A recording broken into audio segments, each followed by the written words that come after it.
nama saya Ladila Arsyidowandani dengan NIM GZ21003 dari kelompok 3. Assalamualaikum warahmatullahi wabarakatuh.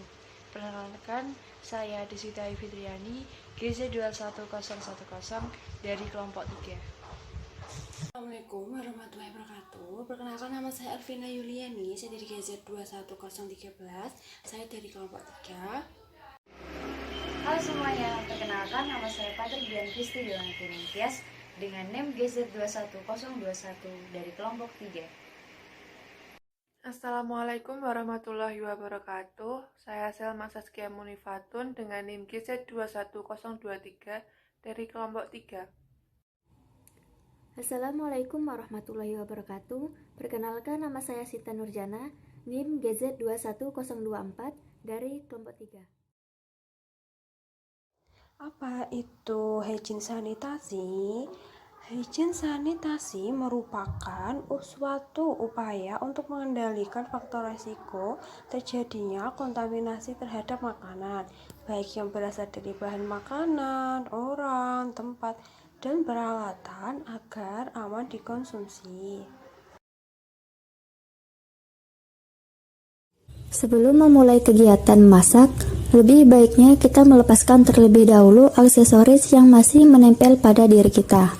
Apabila kalian berasal dari luar untuk membeli keperluan bahan makanan, jangan lupa setelah kembalinya cuci tangan kembali untuk menghindari dari kontaminasi kuman yang berada dari luar lingkungan. Apabila kalian memiliki rambut yang panjang, ada baiknya terlebih dahulu rambut untuk diikat dan memakai tutup kepala. Sebaiknya, gunakan juga masker ketika akan memasak. Pastikan kuku kalian dalam keadaan pendek, kalau masih panjang supaya dipotong terlebih dahulu. Lalu, gunakan apron atau celemek untuk melindungi atau menutupi bagian depan tubuh.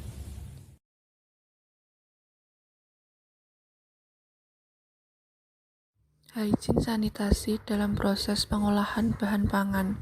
Sebelum melakukan proses pengolahan, pastikan tangan dalam keadaan yang bersih. Gunakan juga apron untuk melindungi badan pakaian dari noda saat proses pemasakan.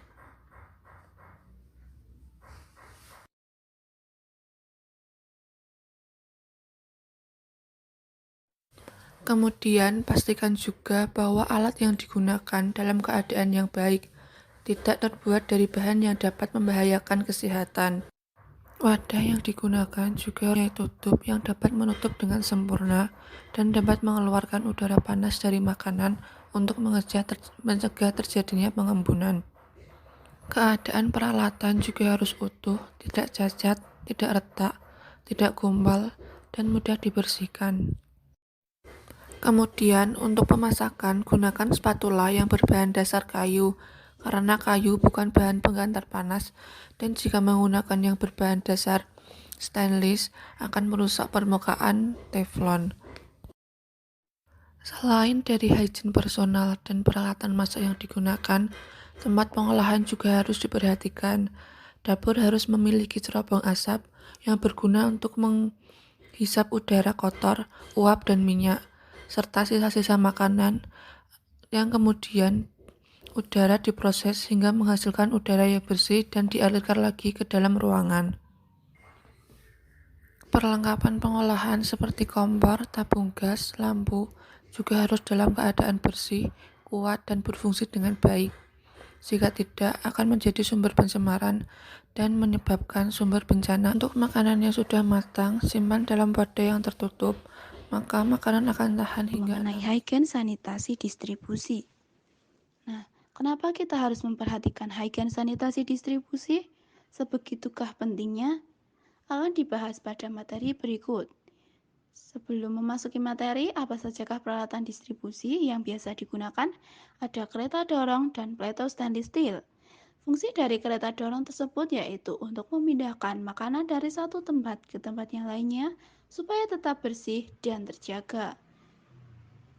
Kereta dorong tersebut harus terbuat dari bahan khusus yang bersih, anti karat, mudah dibersihkan permukaan dalamnya, dan tertutup.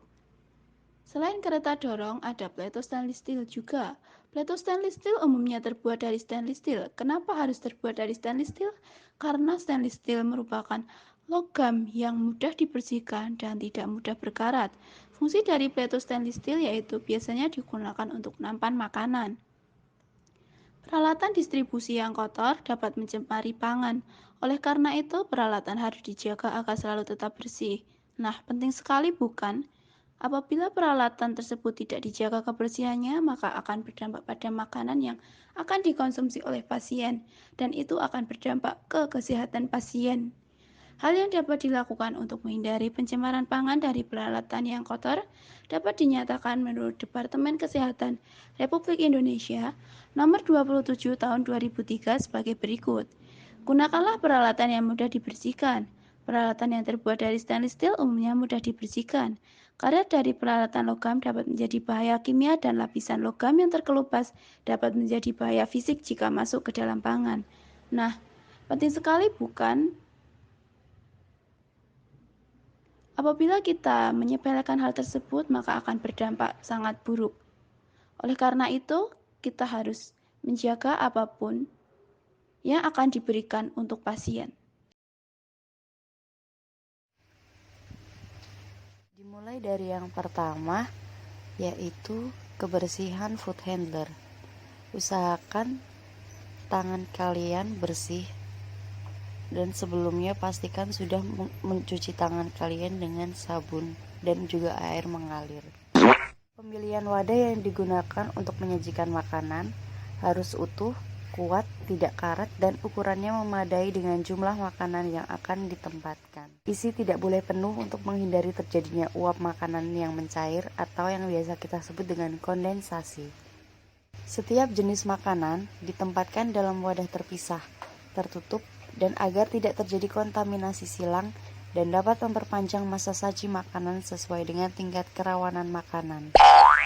Makanan yang mengandung kadar air tinggi atau makanan berkuah baru dicampur pada saat menjelang dihidangkan untuk mencegah makanan cepat rusak dan juga basi. Makanan yang ditempatkan dalam wadah yang sama seperti dus atau rantang harus dipisah dari setiap jenis makanan agar tidak saling campur aduk. Makanan yang harus disajikan panas diusahakan tetap dalam keadaan panas dengan memperhatikan suhu makanan. Sebelum ditempatkan dalam alat saji panas atau yang biasa kita sebut dengan food warmer, makanan harus berada pada suhu di atas 60 derajat Celcius. Semua makanan yang disajikan adalah makanan yang dapat dimakan. Bahan yang tidak dapat dimakan harus disingkirkan.